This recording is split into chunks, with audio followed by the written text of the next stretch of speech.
याद न करेलू हम भुलात नहीं खे।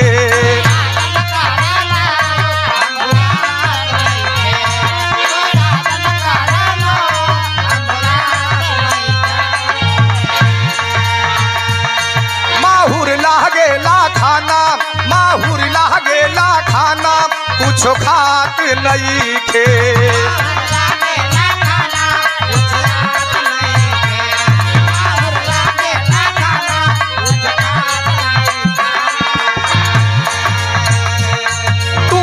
न करेलू हम भुलात नहीं खे। माहुर लागेला खाना कुछ खात नहीं खे। कके गईलू हमरा के बेसहारा,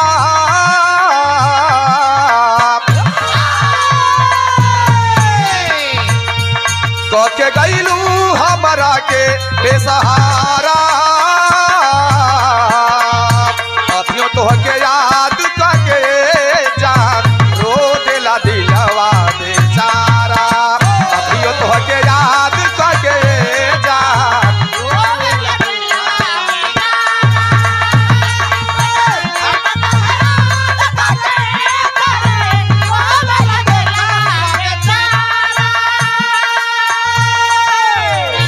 बोला कैसे भूला गईलू ए जान,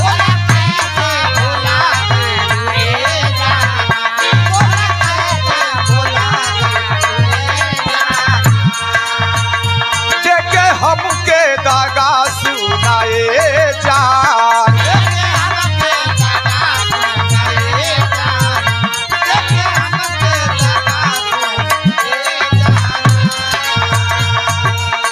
हमके भरोसा रहल कि जिससे मैंने प्रेम किया है अरे वाह वो पाक है, साफ है और दिलदार है, ईमानदार है। लेकिन अब हमको महसूस हो रहा है दगाबाजी दगा कर गई। क्या कहे, क्या कहे? बोला कैसे भूला गईलू ए जान,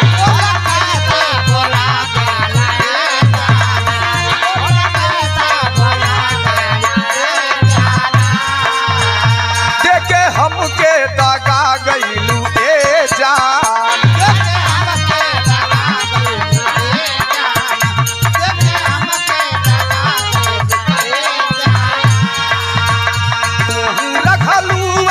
के हमरे तारा,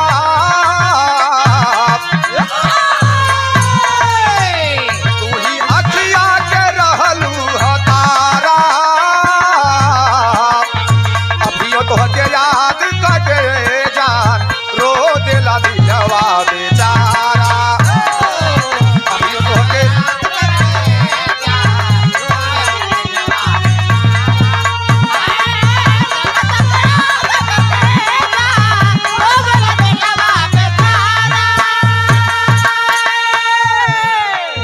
लेकिन तब मुलाकात भइलो से सजीवन भैया ध्यान रहे, याद भइल मुलाकात हो गई कि हम पर तोहमत मत लगावा। मैंने भी मोहब्बत किया है लेकिन तुम थोड़ा सा खुदगर्ज निकले, इसलिए मैंने दूरियां बनानी शुरू की। तब लड़का कहे, का कहे?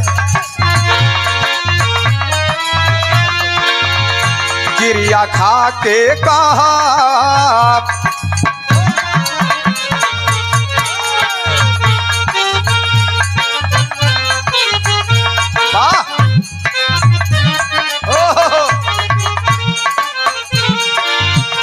गिरिया खा के कहा ईमानदारी से, गिरिया खा के कहा ईमानदारी से। यार नहीं हर से रहे ससुराली ले, गिरिया खा के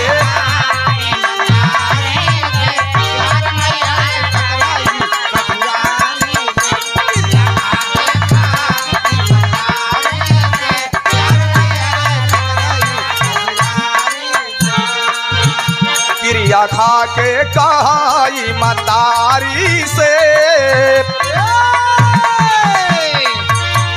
क्रिया खा के कहा ईमानदारी से।